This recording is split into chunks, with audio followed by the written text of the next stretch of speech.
People have been asking this for basically a year now that it's 2022, and my lazy bum finally decided to do it. So, here is Cogs in Discord.py and Nextcord.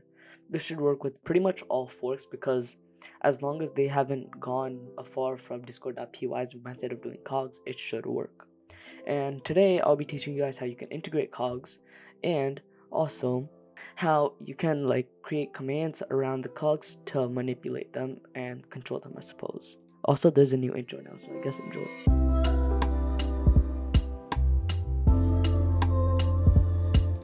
Here I am in my Visual Studio Code, and what we're gonna be doing is, I guess first we're gonna have to create a folder. And over here you want to click this icon if you're in Visual Studio Code. And actually I don't want to create my templates, I'm just gonna click here, folder, and we're gonna call this Cogs.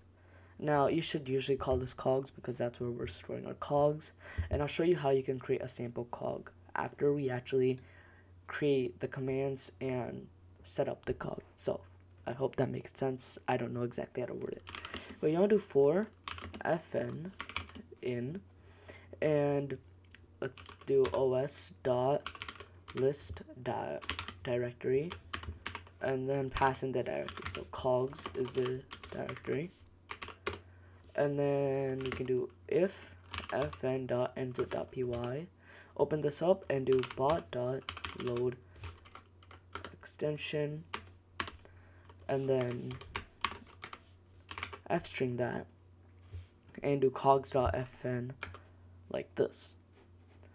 And we also gotta need to import OS. This is predetermined in Python, so you're not gonna have to do anything in the terminal. And I'm just gonna run through this code real quick. So for fn means for file name. It's just shortened down. So for every file inside of the cogs folder, and if the file ends with .py, so if it's a Python file and it's inside of the cogs folder, it'll load that extension. That's basically what it does. And then we can do app.command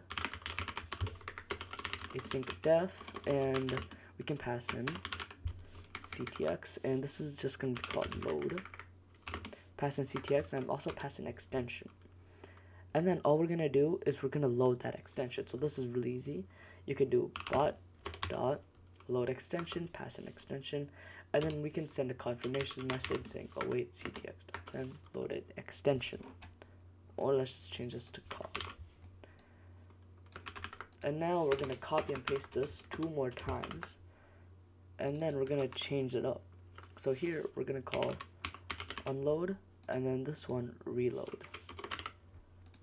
So, and then we can do unloaded cog, and then reloaded cog. And then we're going to change this to unload extension and reload extension, and there you go. These are your extensions that allowed you to load, unload, and reload the cog. This is very useful because let's say you just updated your moderation.py cog and you don't want to restart your entire bot. You could just reload the moderation cog alone, and the new code will actually be updated. Or let's say the entire cog is just really buggy, it's not working, and you don't want people trying to mess with it, and because I guess it just may break your bot and it may make the user experience bad. All you can do is unload that cog, and boom, it won't run. So anytime somebody tries to use one of the commands, it'll just say command not found and load to turn it back on. And this automatically happens. So every single time your bot gets ready, it'll automatically run this and it will load all your cogs on startup. But now let's create a file in the cogs folder, and we're just gonna call this basic.py. You can see here in my basic.py file it's empty.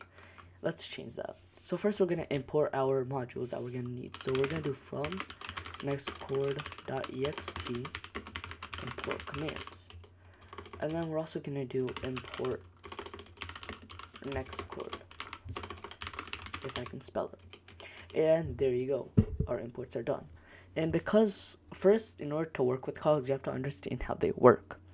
Cogs use classes, and what they do basically is there's a cog slash, or sorry, I got this mixed up. There's a cog class, and that class is usually the name of the file. So we can do class basic, and inside here we're gonna pass in commands.cog, and this lets, I guess, Nextcord know that this here is a cog and that you should treat it like a cog. And then, because I guess you have to, if you know how classes work, then you'll also know that you have to initialize the class. And here you can pass in as many variables as you'd like. So we can do def init, which stands for initialize, like so, and then pass in self and bot, and then do self.bot equals bot. Because in classes, whenever you're using a variable or defining a variable that you're going to be using in it, you should define it over here. So if I needed to define, I don't know, by the way, you should not do this, but self.nextcord is Discord or something. This is once again not recommended, but then again, you could just implement any variables. Like here, you'd have to add self.dot equals the variable itself. So then when we call this, we will call it using self. So anytime we need bot, we're going to do self.bot inside the class. Anyways, now we're going to create a command, and because we're using commands here and it's in a cog, we're going to have to do commands.command, like so. And then inside here, it works just like a regular command. So we're going to do async def, and let's just say hello, ctx, and await ctx.send hi. But there's a little caveat here. But once again, because we're in a class, we have to abide by their rules. So we're going to have to add self also before it. We're never going to call self, we're just going to have to keep this here. But now that we have a command in the bot, we can close this class and actually execute it. So you want to tab out, and then you want to do def setup, and then pass in bot, and then do bot dot add underscore cog, and then here basic passing bot, because we use bot here. And this just adds the cog itself to main.py and to the bot itself. And there you go. You created your first cog. Now let's hop into Discord and let's actually run it. So here we see in my Discord server, join, by the way, link down below in the description. And what we're gonna run is hello. Simple, and Drome says hi. There you go. The command that we coded inside of the cog works. But now let's see if we run help. You'll see that we have basic, which is the cog, and then we also have 3 other commands: load, reload, and unload. So what we're gonna do is we're gonna do unload basic. Okay, so small error on my part, I guess. What it should actually be is over here inside, I guess. This should be cogs dot extension. So you want to do cogs dot and then add this into the f string. Sorry about that, but now it should actually work. So we're gonna run the unload basic cog, I guess, again, and it will say unloaded cog. So now if I run help, it's not there. It just forgot about it entirely. So if I actually run hello, nothing's gonna happen. I'm gonna get an error in the terminal because I don't have error handling and the command doesn't exist. But now if I do load basic, it'll say loaded cog. If I run help, it's right there. You could see it. And now I could run hello. There you go.